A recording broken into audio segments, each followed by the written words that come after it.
ইসলামের রাজনীতি নাই, এই কথা আচরণ বলে কি বলে না? দোস্ত জানতে চাই ইসলামের রাজনীতি আছে না নাই? বলেন আছে না নাই? যদি ইসলামের রাজনীতি না থাকে তাহলে আমার প্রশ্ন, আমার নবী মদিনায় রাজা বাদশাহ গভর্নর কেমন ছিলেন? ইসলামে যদি রাজনীতি না থাকে আবু বকর 2 বছর গভর্নর কিভাবে ছিলেন? ইসলামে যদি রাজনীতি না থাকে ওমর 8 বছর গভর্নর কিভাবে ছিলেন? ইসলামে যদি রাজনীতি না থাকে ওসমান 10 বছর গভর্নর কিভাবে ছিলেন? যদি ইসলামের রাজনীতি না থাকে আলী রাদিয়াল্লাহু আনহু 2 বছর গভর্নর কিভাবে ছিলেন? বদস্ত ভালো করে বুঝবেন, ভালো করে বুঝবেন। যদি ইসলামের রাজনীতি না থাকে তো ওমর রাদিয়াল্লাহু আনহু বাংলাদেশ নয়, ভারত নয়, পাকিস্তান নয়, পুরো অর্ধজাহান শাসন করেছেন। একটাই প্রমাণ বহন করে ইসলাম শুধু নামাজের নাম নয়, ইসলাম শুধু রোজার নাম নয়, ইসলাম শুধু হজের নাম নয়, ইসলাম শুধু যাকাতের নাম নয়। আমি বলবো ইসলাম হলো ব্যক্তি জীবন থেকে নিয়ে শুরু করে রাষ্ট্র জীবন, সুপ্রিম কোর্ট, হাইকোর্ট, সংসদ ভবন থেকে পুরো বাংলাদেশের 57,000 বর্গ মাইলকে একটা সুন্দর রাষ্ট্র উপহার দেওয়ার ক্ষমতা রাখে। একটা সুন্দর রাষ্ট্র ক্ষমতা দেওয়ার উপহার রাখে। আমার নবী ওই দিন বলবো قال الرسول وقال الرسول يا ربي إن قومي اتخذوا هذا القرآن مهجورا। হে রব, আমার এই সম্প্রদায়, আমার এই কওম, আমার এই জাতি এই কোরআনকে মানে নাই, এই কোরআনকে বরকতান ঘরে আলমারির ভিতরে রেখে দিয়েছিল, আছে না নাই? এই কোরআনকে যারা মানত না, কোরআন তারা তেলাওয়াত করতো বরকতান হিসাবে, এই কোরআনকে তারা মানত না, এই কোরআনকে তারা রাখতো বাপের জিয়ারত করার জন্য, বাপের খতম করার জন্য। কত কম এই কোরআন কোন কামে লাগায় না, লাগায় কোন কামে বাপ করে গেছে, মা মরে গেছে, এখন তাদের খতমের জন্য দপ্তরকে ঠিক দেখে এটা ঠিক করে তারা পরে একটা খতম দেয়।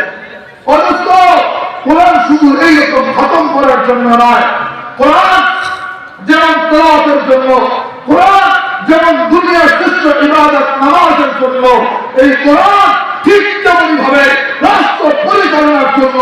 তাই ব্যক্তিহীন কণ্ঠে বলতে চাই, মুসলমানের সংবিধান একমাত্র সেটা আল কোরআন। কথা বলেন ঠিক কিনা? মুসলমানের সংবিধান এটা একমাত্র আল কোরআন।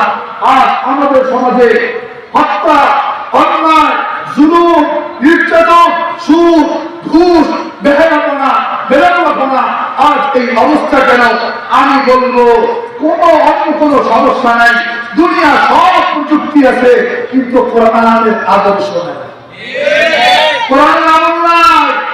যদি কোরআনের আমল থাকতো, কোরআনের আমল থাকতো, তাহলে আজ এই 20 শতাব্দীতে এসে, এই 20 শতাব্দীতে এসে যখন বলে আধুনিকতার সভ্যতায় বিশ্বটাকে এখন চূড়ান্ত পর্যায়ে, বিশ্বটাকে আজ এখন শুধু মাটিতে না, বিশ্ব এখন মঙ্গল গ্রহে এবং চাঁদে পর্যন্ত চলে গিয়েছে, সেই সময় এসে যখন দেখি শিশু ধর্ষিত হয়, যখন দেখি একজন বিদ্রোহী ওসমান হাজির মতো শহীদ হয়, তখন বুঝতে পারি নেই এই দেশে কোরআনের আদর্শ না থাকার কারণে রঙে রঙে ফাসাদ অন্যায় প্রসারিত হয়েছে।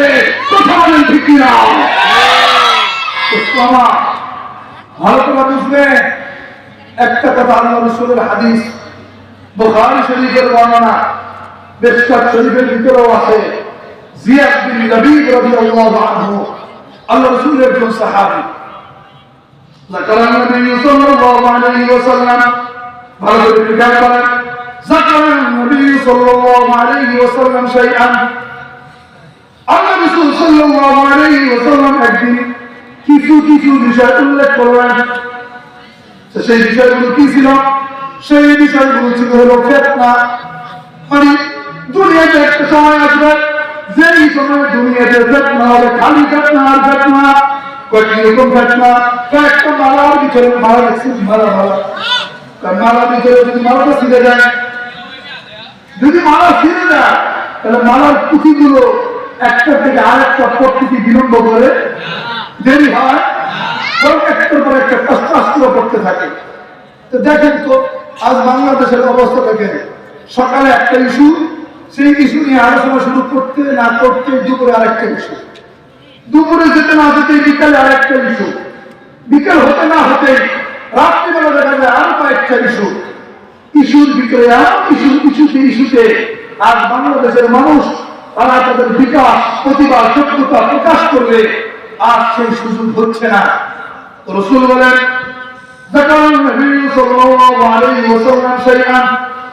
আল্লাহ রাসূল সাল্লাল্লাহু আলাইহি ওয়াসাল্লাম একদিন কিছু বিষয় উল্লেখ করলেন। সেই বিষয়গুলো কি ছিল?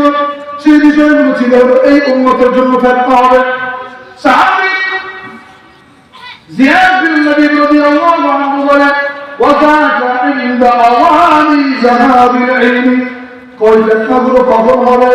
যখন ইলম চলে যাবে। বলে ফতোয়াগুলো কখন হবে? জোরে কথা বলেন, ফতোয়াগুলো কখন হবে?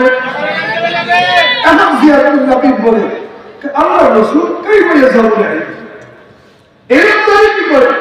না আমরা কোরআন, আমরা কোরআন পড়ি, অনুপ্রিয় আবনাআনা, আমরা আমাদের সন্তানদেরকে কোরআন পড়াই। ইউকরিউ আবনাউনা আবনাআহুম ইলা ইয়াউমিল কিয়ামা, আমাদের সন্তানরা তাদের সন্তানদেরকে এইভাবে ধারাবাহিকভাবে কোরআন পড়াবে, সেই কোরআন কিয়ামত পর্যন্ত পড়বে।